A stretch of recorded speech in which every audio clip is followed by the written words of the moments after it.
4.8 million pesos na halaga ng drainage project sa barangay Kabilukaan, Calasiao, Pangasinan, malaking tulong upang maibsan ang pagbaha. Sundan sa report.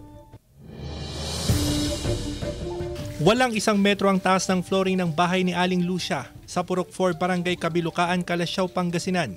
Kaya kabilang siya sa mga madalas maperwisyo ng baha tuwing tag-ulan. Mabuti raw na may ginagawang drainage system sa lugar. Masaya kami talaga, hindi na kami mabasa. Hindi mapasukan ng bahay. Ay dati pumapasok sa bahay, lalong-lalo yung bahay kung maliit ay talagang mabaho ang tubig. Sa pakikipag-ugnayan ng LGU Calasiao at Pangasinan 3rd Congressional District Office sa DPWH, naisakatuparan ng mahigit 500 meters na drainage system project na pinondohan ng 4.8 million pesos. Ayon sa Barangay Council, ito ang ikalawang drainage construction project sa lugar. Aabot sa 100 pamilya ang makikinabang sa proyekto, bukod pa sa ginahawang hatid nito sa mga motorista.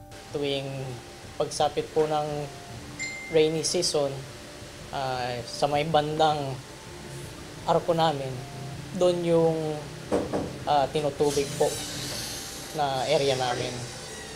Kaya nag-request po kami sa LGU Calasiao. Inaasahang matatapos ang proyekto sa Setyembre.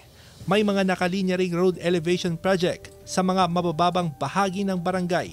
May mga plano po kaming request na isasubmit through provincial para ang kalsada po namin dito sa Barangay Kabilukaan magpantay-pantay na po yung elevation niya. Kasama si Daryl Peralta, Russell Simorio, One North Central Luzon.